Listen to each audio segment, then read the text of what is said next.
অন্যদিকে সোনা পাপ্পু মামলায় ধৃত জয় কামদারের বিরুদ্ধে চাঞ্চল্যকর দাবি করেছে ইডি। কলকাতা পুলিশের ওসির বদলিতেও কি লম্বা হাত জয় কামদারের? শান্তনু সিনহা বিশ্বাসের সঙ্গে ঘনিষ্ঠ সম্পর্ক ছিল জয় কামদারের, আর সেই সূত্রেই কলকাতার একাধিক থানার ওসির সঙ্গে যোগাযোগ। সোনা পাপ্পু মামলায় ধৃত জয় কামদারের বিরুদ্ধে এই চাঞ্চল্যকর দাবি করেছে ইডি।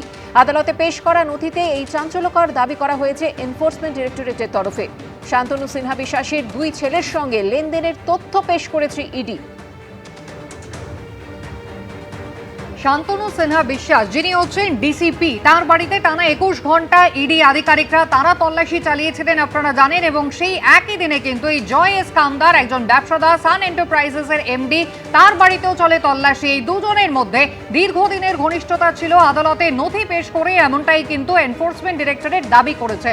শান্তনু সিনহা বিশ্বাসের সঙ্গে যোগাযোগের সূত্রে পুলিশেও কিন্তু ব্যাপক প্রভাব খাটাতো এই জয় এস কামদার। আদালতে পেশ করা নথিতে ইডির এমনটাই দাবি। একাধিক থানার ওসির বদলিতেও এই জয় এস কামদারের হাত ছিল। বদলি করার পরে মাই লর্ড থ্যাংক ইউ বলে মেসেজ করেছিলেন তৎকালীন সিথি থানার একজন অতিরিক্ত ওসি, এমনটাই কিন্তু ইডি দাবি করেছে একেবারে আদালতে তথ্য দিয়ে।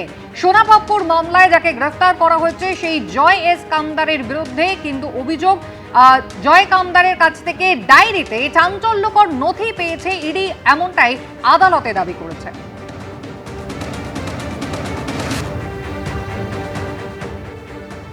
শুধুমাত্র পুলিশের বদলিতে যে হাত ছিল এই জয় এস কামদারের এমনটা নয়, পুলিশের বিভিন্ন অফিসারদের কাছে উপহার পর্যন্ত পাঠানো হতো এমনটাও দাবি করা হয়েছে। এমনকি জয় কামদারের যে ডায়েরি মিলেছে সেখানে উপহার প্রাপকদের তালিকায় এই শান্তনু সিনহা বিশ্বাস, তার নামও কিন্তু রয়েছে, একেবারে শান্তনু স্যার বলে সেখানে উল্লেখ করা হয়েছে। আদালতে ইডি দাবি করেছে, অর্থাৎ শুধুমাত্র পুলিশ পোস্টিংয়ে যে নিজের প্রভাব খাটাতো জয় কামদার এমনটা নয়, পুলিশের বিভিন্ন অফিসারকে সময় মতো সে উপহার পর্যন্ত পৌঁছে দিত। শান্তনু সিনহা বিশ্বাসের সঙ্গে ঘনিষ্ঠতাকে কাজে লাগিয়ে বিভিন্ন সময় সে জমি পর্যন্ত দখল করেছে। পুলিশের মাধ্যমে মালিকদের উপরে চাপ তৈরি করে এই জমি দখল করত জয় কামদার। ইডি যে নথি পেশ করেছে আদালতে, সেখানে এই চাঞ্চল্যকর দাবি তারা করেছে।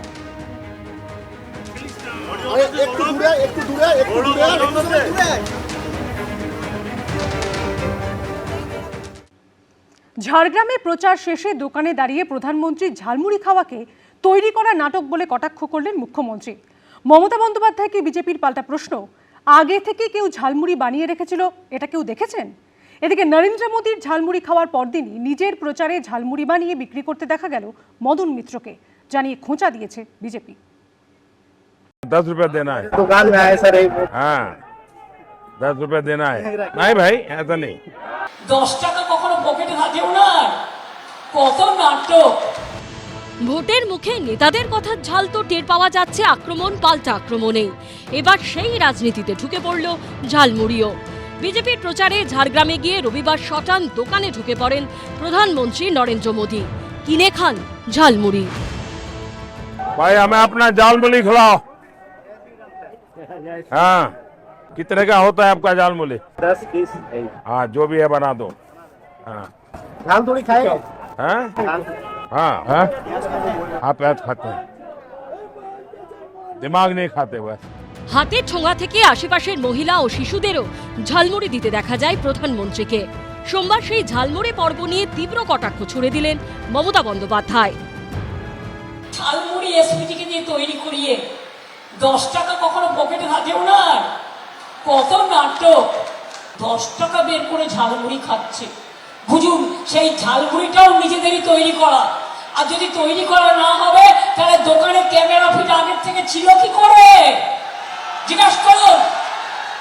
সব নাটক, মানুষ বোঝে না।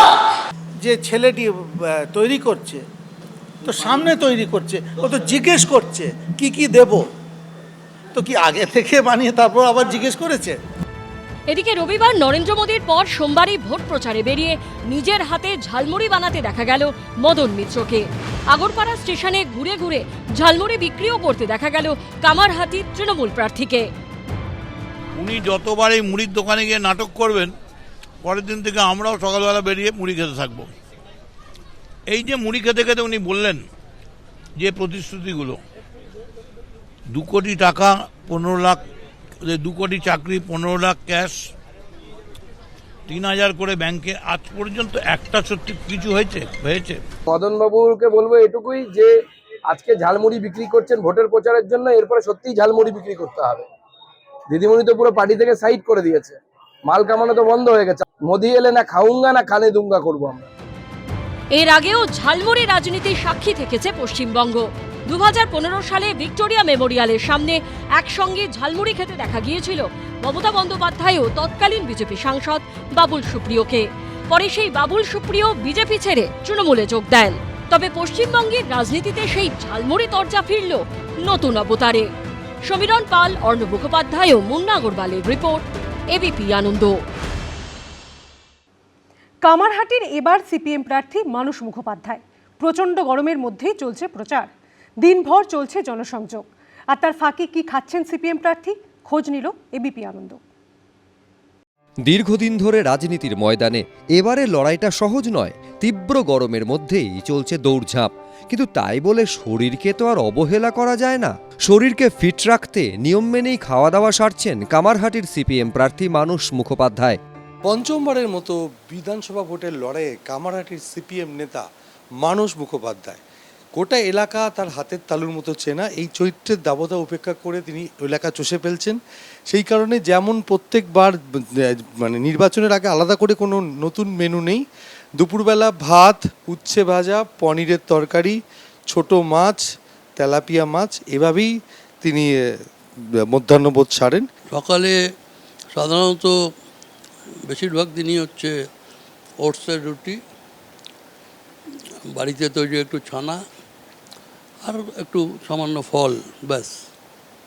আর দুপুরবেলা ভাত, একটু সবজি, একটু মাছ আর বাড়িতে পাতা দই, আর রাত্রিবেলা 2টো রুটি আর সবজি। দিনের শুরুটা হয় রুটি, সবজি বা ওটস দিয়ে। দুপুরের মেনুতে থাকে ভাত, ডাল, সবজি, মাছ, টক দই। পুষ্টিবিদদের মতে ভাতে রয়েছে কার্বোহাইড্রেট, ডালে রয়েছে প্রোটিন, শাকসবজিতে রয়েছে প্রচুর পরিমাণে ভিটামিন এ, সি এবং ফাইবার। মাছে প্রোটিনের পাশাপাশি রয়েছে ওমেগা 3 ফ্যাটি অ্যাসিড। টক দইতে রয়েছে প্রচুর পরিমাণে ক্যালসিয়াম ও ল্যাকটিক অ্যাসিড। গরমের কারণে একটু ওই কী বলে এটা, কিসের জল, না মিনারেল ওয়াটার না, ওআরএস। একটু হেঁটে আসার পরে একটু 1 গ্লাস ওআরএসের জল খাই, এর বাইরে আর কিছু না। প্রচণ্ড গরমের মধ্যে শরীরকে ফিট রাখতে ওআরএস বা ঘন ঘন জল পান এনার্জি যোগায় সিপিএম প্রার্থীকে। সমীরণ পাল, এবিপি আনন্দ, উত্তর 24 পরগনা। এবিপি আনন্দ, এগিয়ে থাকে, এগিয়ে রাখে।